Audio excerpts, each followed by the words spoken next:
Good morning, everyone. We'll be going live. We're actually live now. Just we're going to wait a little bit for people to start tuning in, and I'm going to finish setting up here. Good morning, everyone.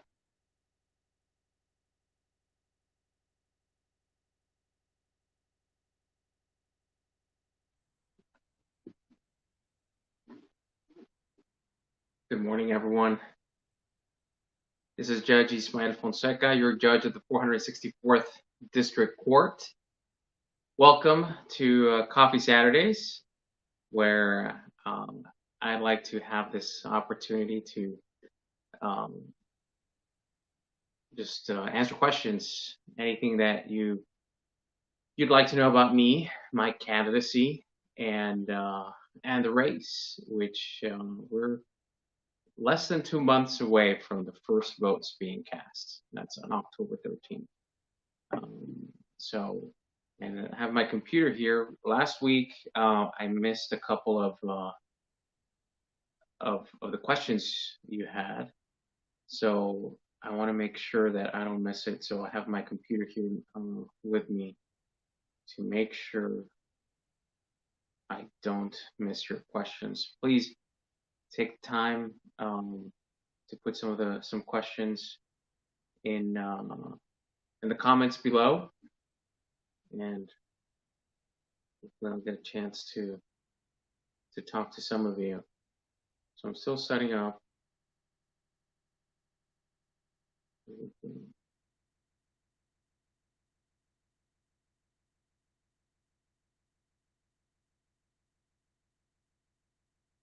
Less technology.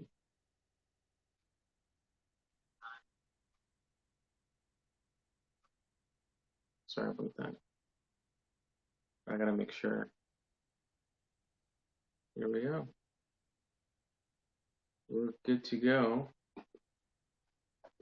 Internet. Good morning, Ms. Garza. Thank you so much for tuning in. Let's see, Mr. Edgar Quintanilla. Thank you all for being here. So for those that just joined us, this is an opportunity for you to ask questions about me, the candidacy, the race, everything that's going on. Hey, Azaneth, how are you doing? Good. Thank you for tuning in. It's been a while. Unfortunately, with this pandemic, I haven't been able to see a lot of people, but thank you for tuning in. I appreciate that. Ms. Garza has a quick question. Ms. Garza, please go ahead. I think you were the top, the one with the most questions last time. I don't mind. Go ahead. And thank you everybody else who's tuning in.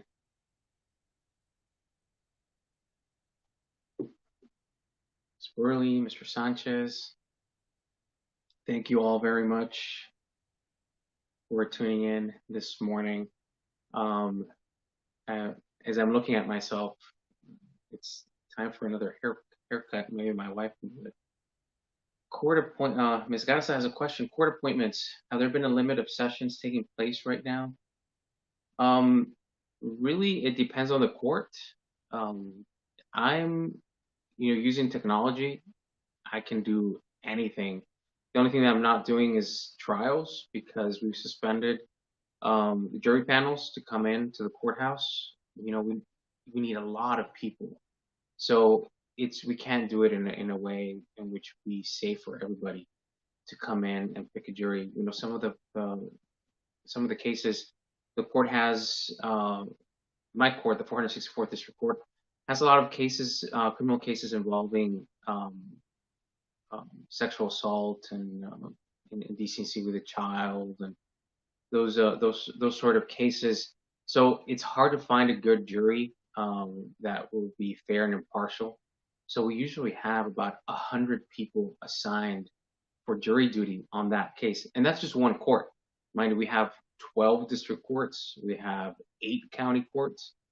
So you can just imagine the amount of people that would have to go to the courthouse and to serve on jury duty, and then for us to pick the panel. In my courtroom, we can only fit about 80 people at most. and that's just packed and shoulder to shoulder. So it's unfortunately it's we can't do jury trials, but I'm doing everything else. Everything else that you need, I'm there. Only once a week, where are they in person? Um, I've done everything virtual since March 19th. If for some reason someone doesn't have the software that we're using Zoom to conduct hearings, then someone can just call in. There's a call-in number and a passcode, a password, and then we can just listen to you over the software. So it's accessible to everybody. You don't need an internet connection. You just need a phone. And if you're having any trouble, and you just call the office, I have the number posted outside of the courtroom, and I also have the number on the website, and we'll accommodate you. We'll do what we can do to make sure that anybody who needs to be in the courtroom can be there, either virtually or live. I'll accommodate. I'll do what we can do. We have to, because the way circumstances are nowadays, we have to be flexible in making sure that people can make the hearings. So thank you, Ms. Garza, for your question. And thank you to everybody who's been saying happy birthday to my son. We had a fun day. Not the first birthday party we wanted. Obviously, we wanted to be surrounded by friends and loved ones, but unfortunately, we just had to do one of those drive-by parties. People just got to say hello to him, and he was just playing around outside. Probably was better for him. He probably enjoyed it a lot more because he didn't have to be getting hugged and picked up by everybody that wanted to see him. But we had a good time. So thank you all who took the time to wish him a happy birthday on Facebook. Very much appreciated. He's my second born. I have a daughter, Ana Maria. Her birthday's in October, so we'll do another. I don't know if the situation's gonna get any better by the time her birthday comes around, but we'll at least have another drive-by party. Let me see. We have more questions coming in. I'm trying to keep up, guys. So, Ms. Garza, with the jury panels being suspended, what does that mean to those waiting for a jury trial? They need to keep waiting, unfortunately. There's just nothing we can do about it. Those that are in the Hidalgo County Jail waiting for trial can ask court for a reduction of bond so that we may consider whether or not that's a good idea, so that a person that's waiting for a trial on charges that are pending, so that they're not just sitting there in jail. It obviously depends. I can't tell you exactly if I do that on every case. It's on a case by case basis, depending on what the charges are, people's criminal history, how likely are they to be able to post bond, if there's the federal government has a hold on them because they're here, they're undocumented, they're here illegally. All those things need to be taken into consideration while they're waiting for trial. So any defendant that is waiting for a jury trial can petition the court to just re-examine how to do things, and I take that seriously because it's going to take a while, and you do want to have some finality, and you don't want to be sitting in jail necessarily to wait for the state to bring a case against you. Now, as far as civil cases, those are going to have to take a back seat because the priority is going to be people that are accused of a crime. Our Constitution requires that they get a fair and partial jury seated, and that we do that quickly because it's their liberty at stake. They need to have these cases heard. So I can tell you, as soon as jury trials resume, that's going to be the focus. Now, civil cases can be ruled on by a motion, filing something in writing. A lot of cases can be taken care of that way, or they can ask to just waive a jury trial. That obviously everybody has the option of going to jury trial, but I'm available to just make the decision myself. So if you want to speed things up and I like to think of myself as someone that's fair and impartial.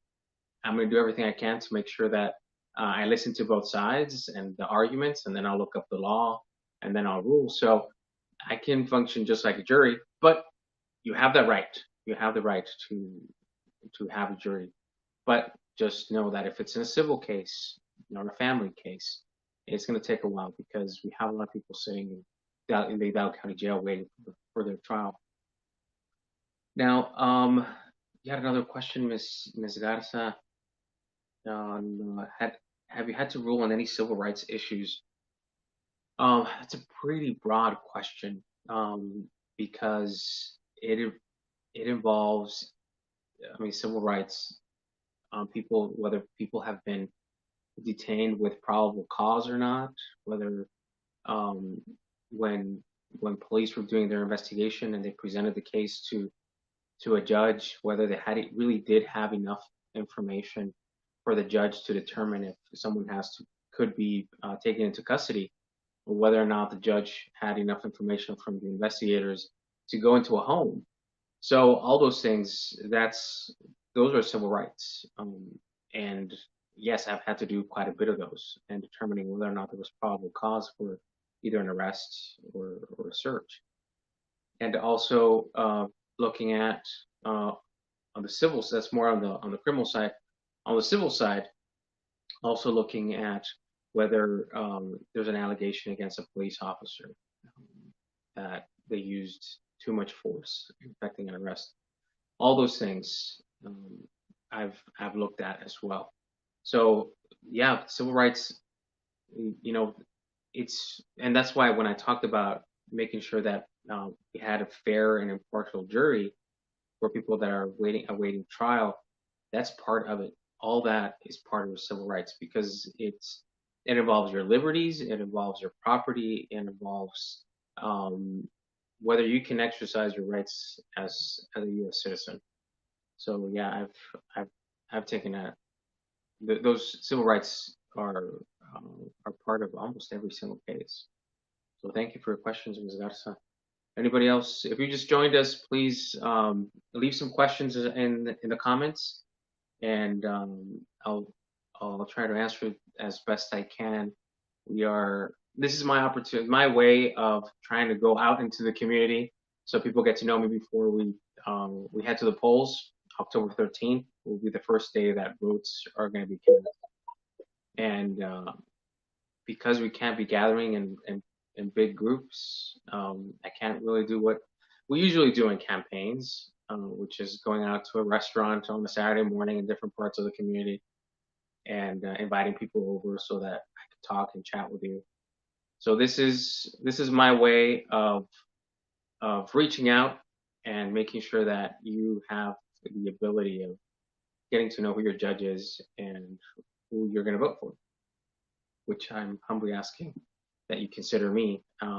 Make sure that I stick around and I continue these cases. These are challenging times, and you do need someone that knows how these cases are going and what we've been doing, and will continue to do that, and having your civil liberties, your civil rights very much in mind every time that I take the bench. So thank you very much. Thank you again, Ms. Garza, for all the questions. Always very helped me to be resourceful, to be informative. Thank you. I appreciate that. And thank you everybody else who's been joining us. So as I mentioned, October 13th will be the first day of early voting. I want to encourage everybody to go out and vote. Tell people to go out and vote. I know there's been a lot of talk about mail-in ballots and the pandemic, whether you want to stand in line. Or I can assure you that when we had the runoff election in June, July, that we had a very good system in place. Everybody gets a little Q-tip so they don't have to touch the machine. There's ample space so that people aren't right next to each other. There are hand sanitizers. The people that are working the polls are wearing gloves. And when you hand them over your ID, you're just putting it on inside a little box, so they don't even touch your ID when they're checking your ID.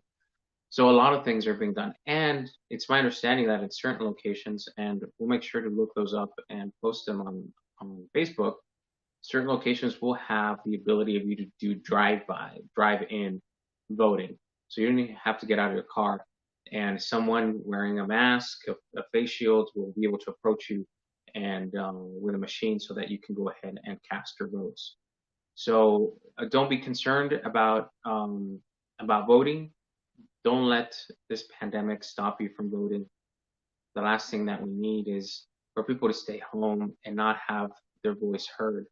Now, yesterday, now it was not just my son's birthday, it was my wife's, the day she took her oath of citizenship. So she became a U.S. citizen yesterday. We were very, very happy for her. And we were talking, and she was saying how proud she was and how thankful she was that she can now be a part of the system and voting. So she's very excited about it, and she was telling me about how finally, after several years of living in the United States, she actually gets to decide what's going to happen in our community, in our country. So, take it from a new immigrant, a new U.S. citizen um, who is enthusiastic about being in this country. Um, go out and vote. As I said, starting in October 13th through October 30th, with November 3rd being the actual day of voting. And I actually see that my wife logged on and she's watching. So I already told them about your your opportunity to become a citizen yesterday. So you just made a part of the broadcast this morning. Antoneta, thank you for tuning in. And yes, Ms. Garza, we have that drive-by voting. I was just made aware recently about that. I'm going to look more into it so that everybody knows what's going on. And we can take care of you. And thank you to Mr. Sweeney for the birthday wishes for my son. Really appreciate people taking that time to wish the little guy a happy birthday. He's really grown quite a bit. A year ago today, when we were just barely getting out of the hospital, I had no idea. I would have thought that I'd be sitting here and having a conversation with you online, on Facebook and on YouTube. It's pretty crazy to think a year ago today, I was just starting with no sleep, getting up every 2 hours. Because Juan Pablo ate a lot. He was when he was born. So it's been quite a year. It's been a year where our family grew. I got a new job. I got this opportunity to serve the county, and then I started a campaign.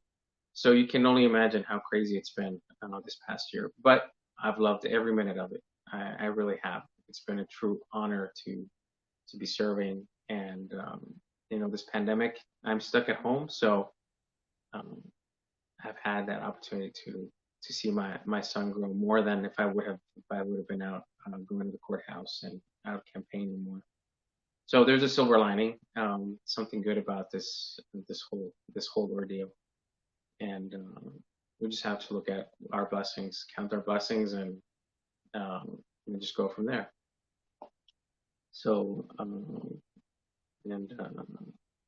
thank you, Ms. Garza, for your wishes. I hope she's reading your comments.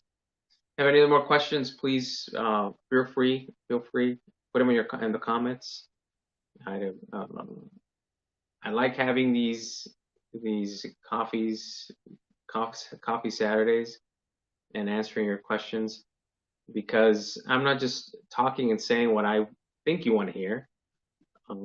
I actually want to see what it is that you want to know, because you're the voter. You're the one that's out there speaking to other people about either the race or what's going on in our community. So it's important that I get to hear from you from you, the voters, so I can answer questions and that are relevant to you. So thank you all, Ms. Hernandez, Mr. Martinez, Mr. Rodriguez, Ms. Cantu. Thank you all for coming into the broadcast. Appreciate all the support. Please make sure leave some comments, any questions that you may have. And I like to be an open book. If you want to talk about my qualifications, a lot of people ask me how old I am. That comes up all the time. I am 39, so if anybody was wondering. But despite my young age, being one of the young judges at the courthouse, I can assure you, I really worked quite a bit since going to college to make sure I got a wide variety of experience. I've worked on both criminal cases and on civil cases on both sides. I was with prosecutors, helping prosecute cases, bringing charges against people that were alleged to have violated people's civil rights, human trafficking. So I was working on the prosecution side, and I also had some time working with misdemeanors in St. Joseph County up in Indiana. So defending people with misdemeanor charges. And then on the civil side, I've filed lawsuits, I've defended lawsuits, I even worked with one of our federal judges, so I knew I was behind the scenes as well. So that's part of my background in the law. So I pretty much have done it all before I took the bench, and that's why when the governor was looking for someone to take over the bench, I was confident that I had enough to bring to the table to be able to serve because of the experiences I've had. Another question will be: there be another forum on mental illness in the future? Maybe we can try and plan for another one. I don't know if you tuned in, Ms. Garza. We did our mental illness forum last week. Was it last week? Yeah, just over a week ago, which was a great opportunity to hear from some experts on substance abuse issues and that people with mental illness go through, and high incarceration rates that people with mental illness have.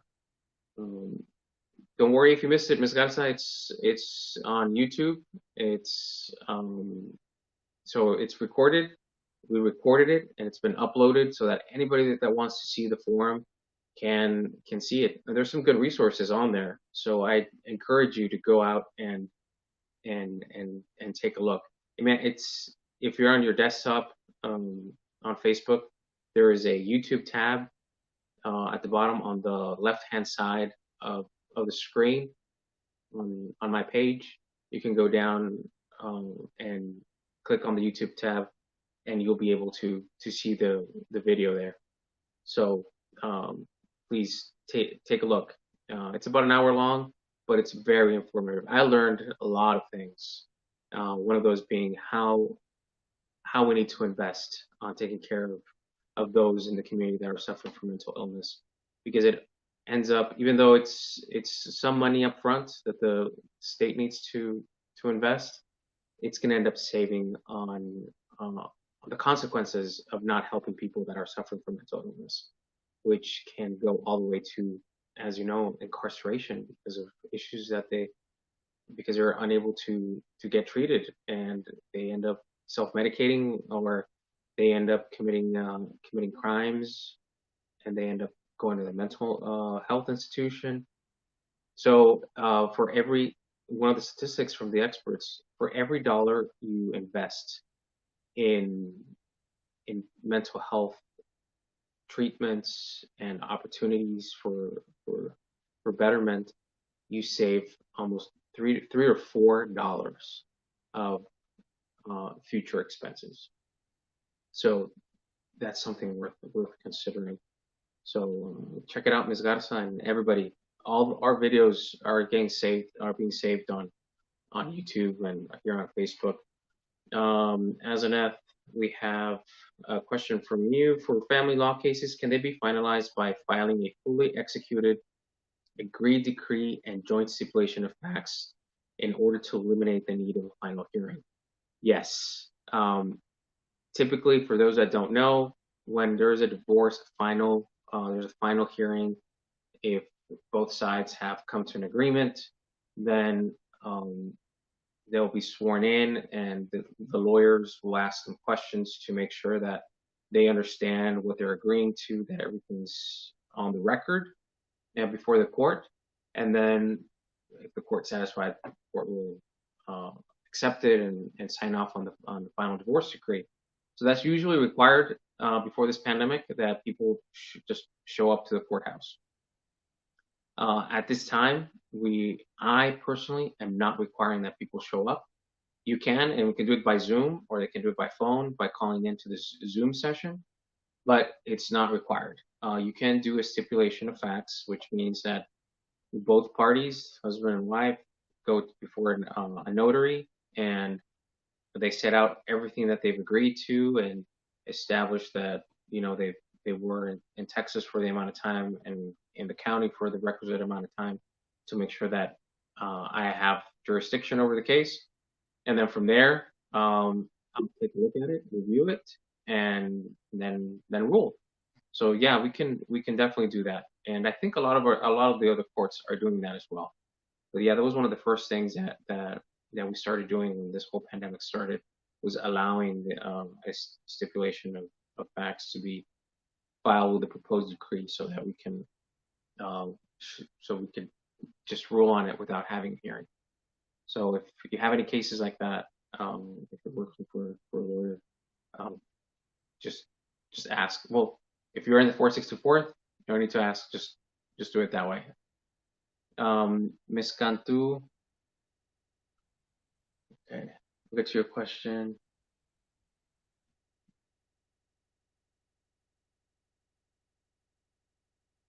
Yeah, so yeah, we have someone that's had experience with voting from her car. So the county's going to keep doing that. So, and thank you all for your well wishes and prayers and blessings at this time. I'll take them all. It's getting to be to the end of the campaign, and it gets to be a little tougher.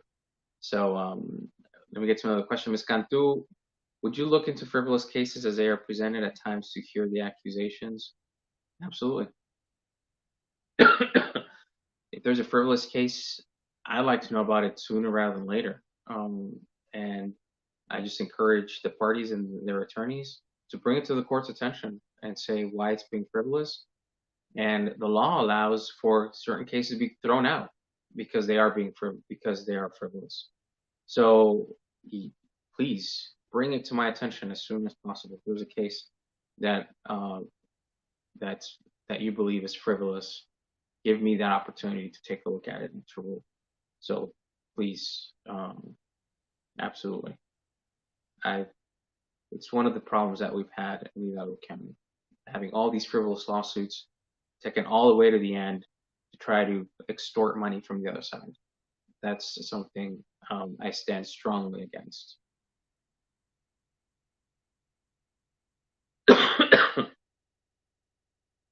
Okay, so I hope that answered the question, Ms. Cantu. Something I look into and take very seriously. So, excuse me.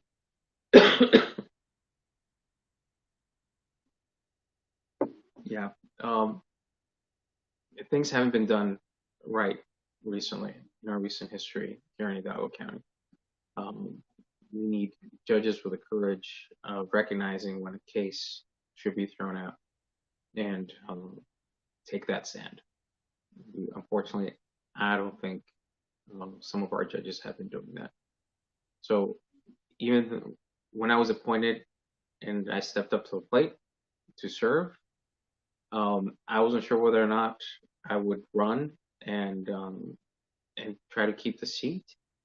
But the more I saw how much good I could do and make a difference, the more I was convinced that I had to run to keep the seat, because I didn't want somebody else to come in and then just continue doing what's been happening in Hidalgo County. We don't need more of the same. We need we need change. We need judges that are actually going to be doing something for the community. So, so I have another question.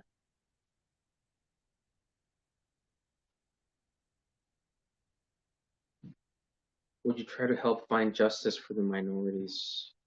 That's minorities, whether it's not just racial minorities, but political factions on political sides. If you're in the minority, you're the one that deserves greater attention, because that means you could be oppressed by the majority.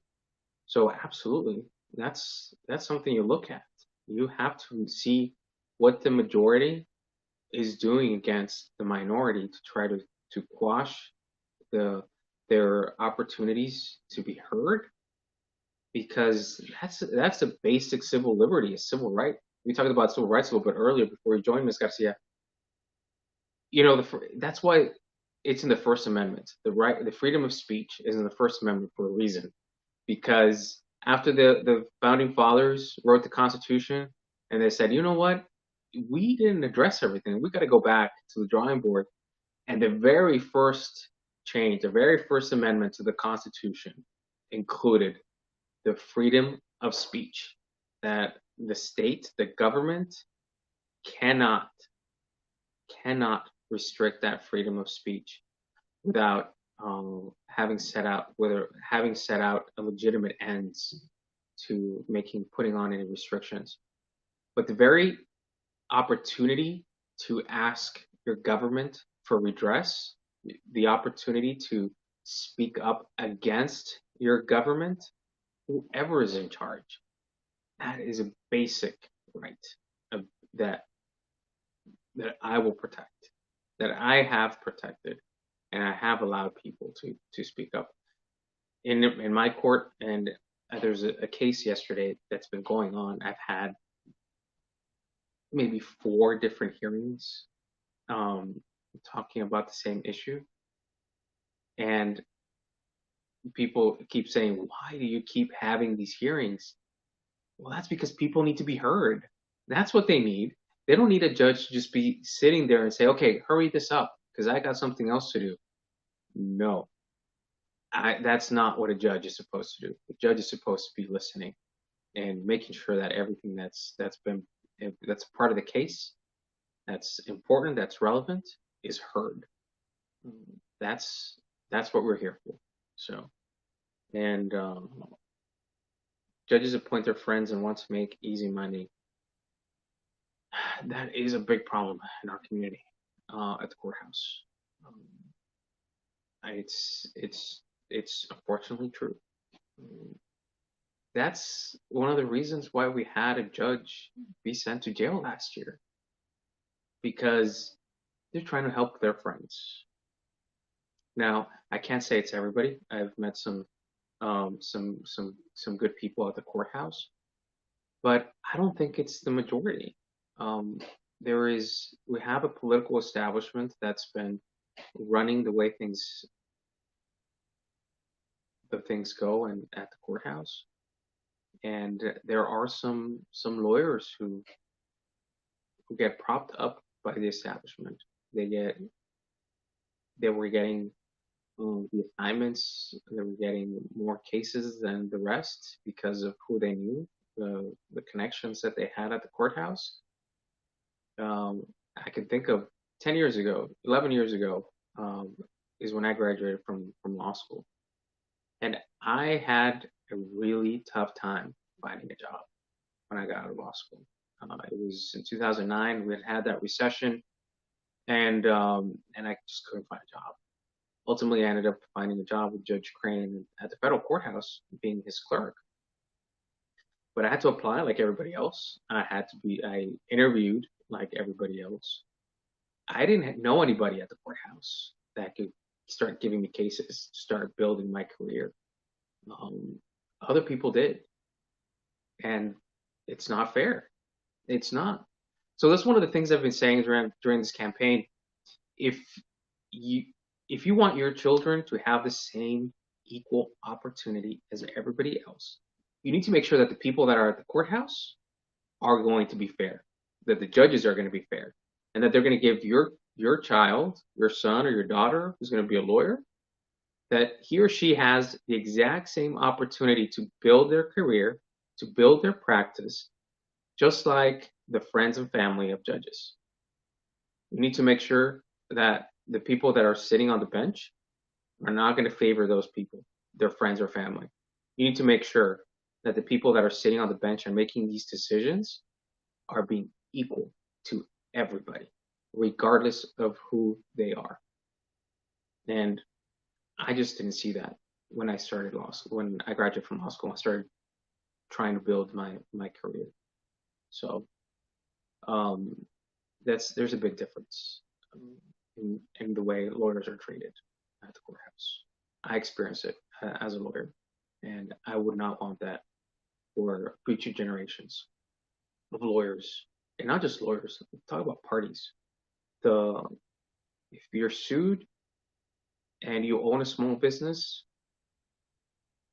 it's very likely that the case is going to move on against you just because you're a business. You're not seen as a small business owner. You're just seen as a business that probably has insurance and can cover everything that the other side wants. That's not how it works. If you own a small business, you have insurance premiums to pay. Those are going to go up because someone sued you. I don't think some of our judges realize it, and it puts a strain on our small business owners. And here in Hidalgo County, we have a lot of those. We have a lot of people who gather up some cash to open up their own business, all the way from a mechanic shop, a raspa stand. It's you work hard to put those businesses together and to keep them running, and then you have to get insurance to make sure that there's not a slip and fall, and then you get sued, and you don't want to. You want to make sure that when you get sued, you're gonna be treated fairly, and that just hasn't happened. So, and I know I've seen Ms. Garcia what's going on in our community, and it's it's saddening. But that's why you need to be very much aware of who you vote for, of who's sitting on a bench.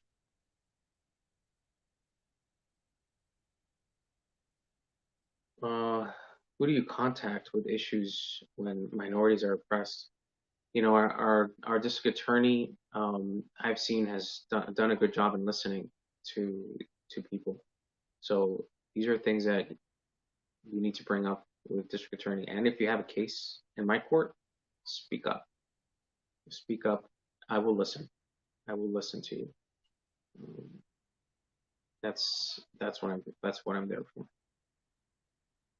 So, anyways, thank you for everyone who's been joining and for all the questions. Really let me expound on what I believe in and what I'm trying to do at the courthouse. I'm just one out of 20, 25 judges out there, but slowly but surely, I'm sure we're going to make a difference. And it's all going to start with this race for the 464th District Court. If I'm able to earn your vote and stick around, you'll see that change is going to come real quick. Things are going to start. So I hear you, Ms. Cantu. I'm sorry I don't know the details about your case.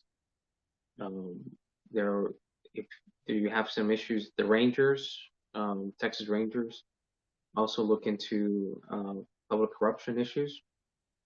So that's another agency that I would refer you to talk about that, the issues with your daughter. The Rangers are a good bunch. I worked with them in a couple of investigations with warrants. So tune in. I'll try and get some numbers on Facebook so that you can contact the Rangers. I see Ms. Hernandez has joined. It's my sister, so you all know. Hi. I'm sorry to hear that, Ms. Garcia, about the Rangers. There's also the federal government. The FBI is always looking into public corruption. That's another agency that's that's helpful because they're the ones that help put together that the case against the judge that was convicted last year for taking bribes. As I say, I'm running out of options. And I don't know the details about your all the details about your case. These are just agencies that I've worked with in the past. Um, and maybe if you go outside of the valley, contacting the agency that helped put together the case against the convicted judge last year. It wasn't really the local FBI. It was all out of Houston. They're the ones that looked at it. So I'm sure that the Houston U.S. Attorney, the Attorney's office is based out of Houston. So the U.S. attorneys in Houston who take the corruption cases, and they're looking at what's happening in the valley. So that may be another avenue. Hopefully, that gives you a better answer going out to reaching out to the U.S. Attorney's office in Houston to make a complaint. So they're removed from valley politics, so they're probably a better source. I hope. Good luck. Anyways, thank you for the support, the well wishes, and Ms. Garcia, thank you for telling me about how corrupt our system is. I know. I just stated earlier, I was a victim to it when I started my career, because it was hard to find a job and start my practice. So, and I've seen it as a lawyer when I was going to the courthouse and trying to defend my clients. They weren't treated the same because of who the other lawyer was on the other side. Sometimes the high-powered attorneys, they get better treatment than everybody else. So no matter how skilled or knowledgeable you are about the law as a lawyer, sometimes in Hidalgo County, it's the other lawyer with a connection to the judge that ends up getting a favorable treatment. So we need to change that. So are you a civil case lawyer? I was mostly a civil attorney before taking on the bench, for 8 years. And but I did do some. I did take on some cases for guardianships for people that had some disabilities, and tried to help them when they were reached the age of majority, so that they could have a guardian taken care of. So so I've done other things. I've helped some people with some divorce issues before taking on the bench. But yeah, mostly it was civil cases, and I take great pride in that. Big part of my practice was defending police officers that were accused of using excessive force. So I did that.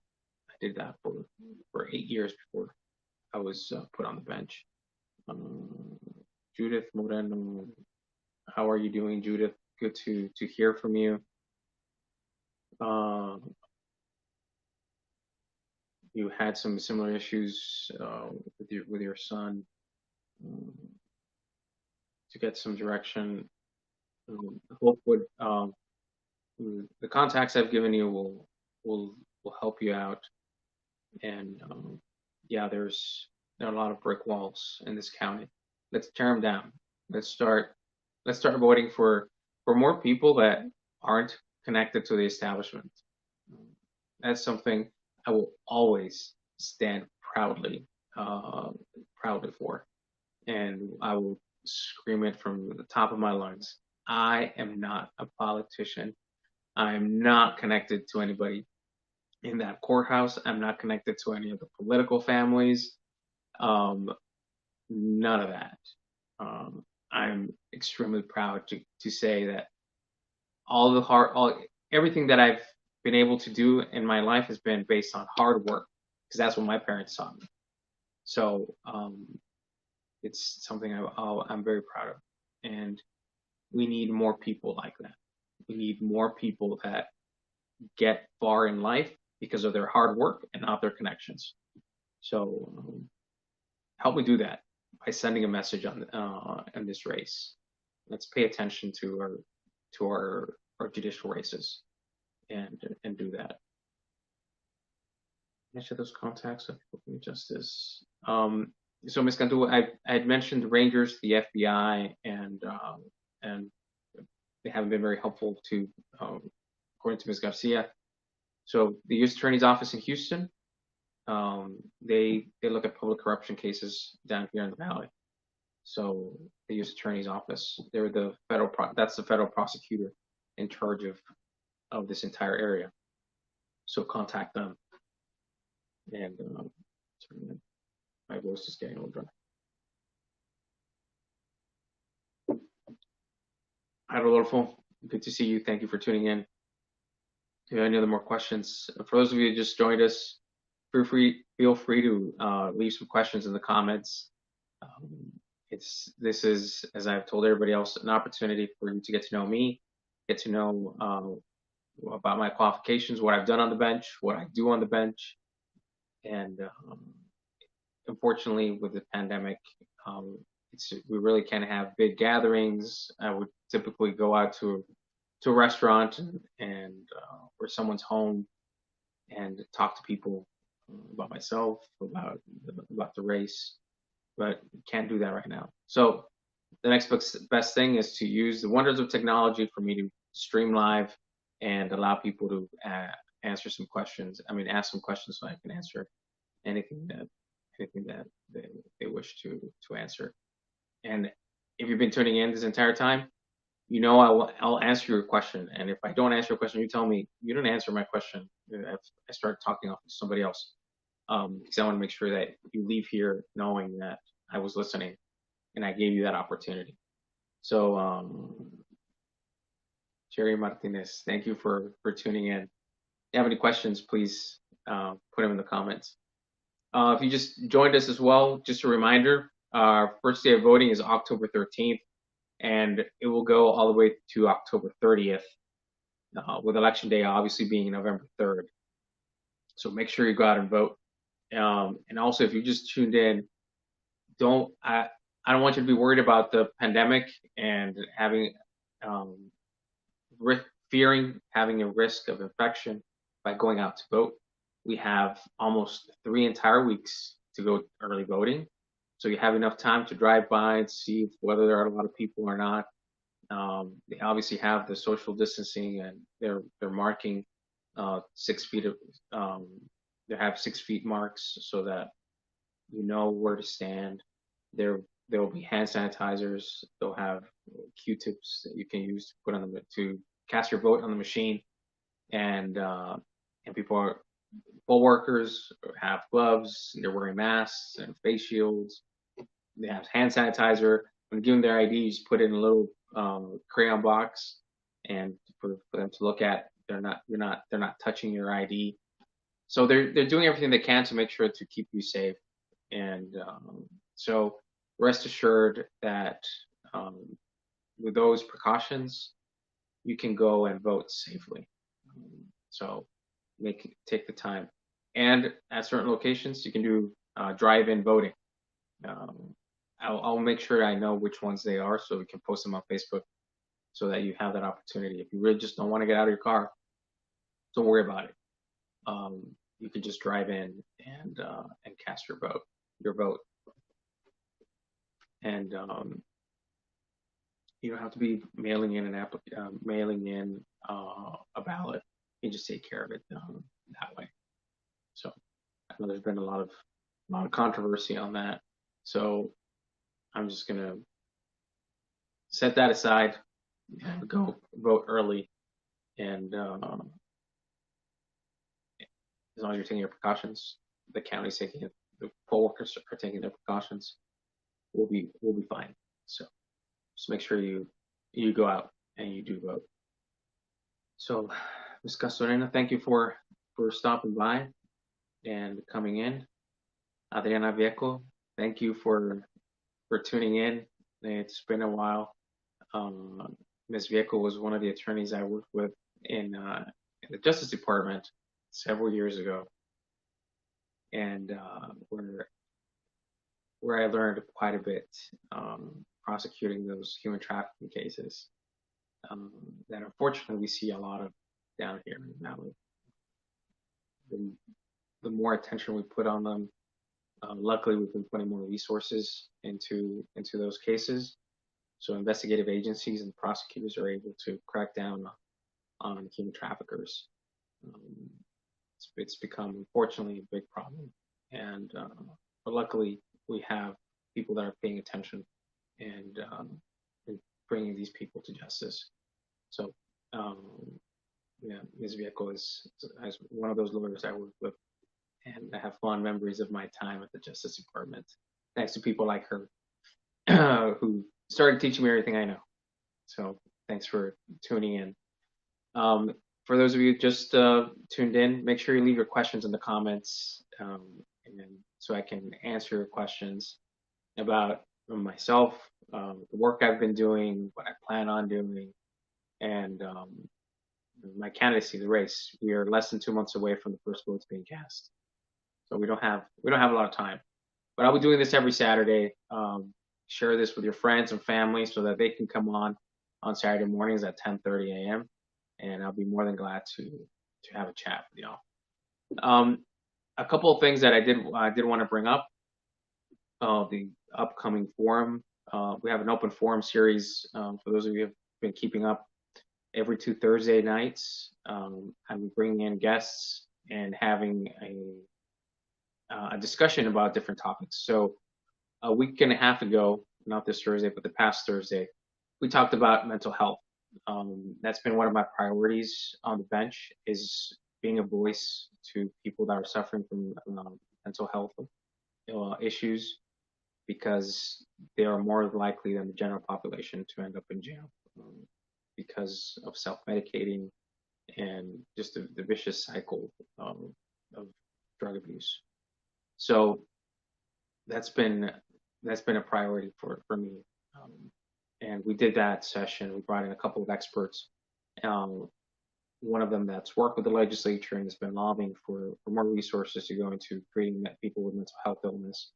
And then someone that's worked with individuals that are suffering from substance abuse, trying to help them get out of that pattern of abuse and getting them healthy.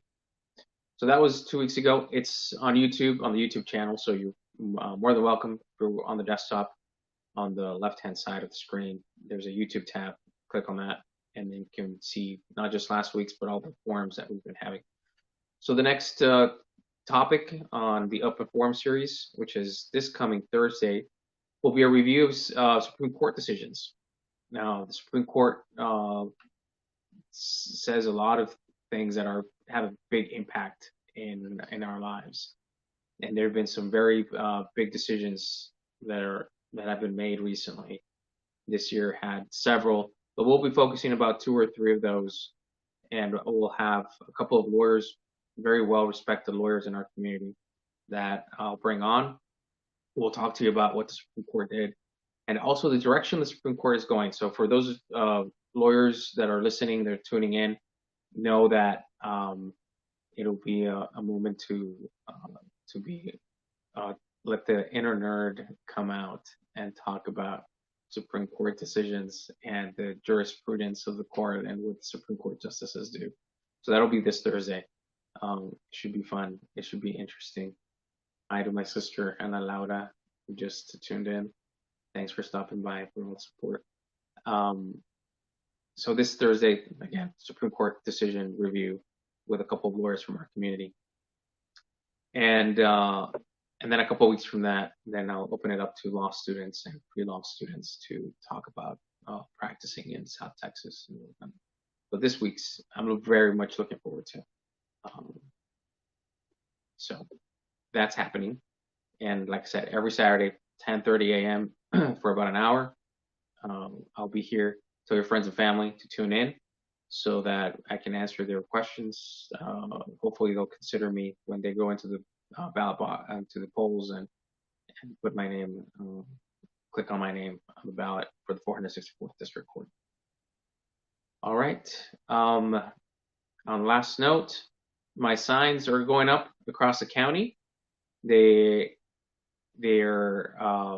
unfortunately been vandalized, some of them already, but it actually makes me feel good because that means we're doing something right.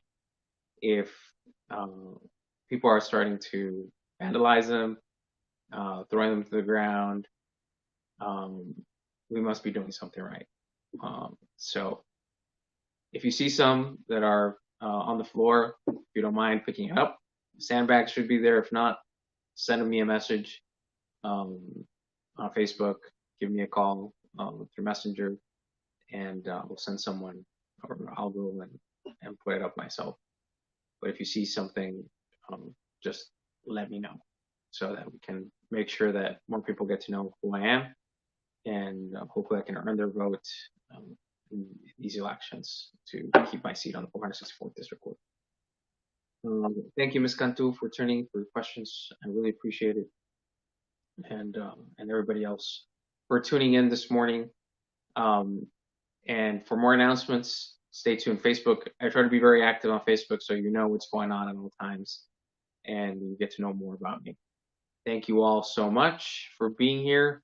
Until next Saturday or Thursday, if you want to tune in at 6 p.m. on Thursday, we'll be going live on YouTube.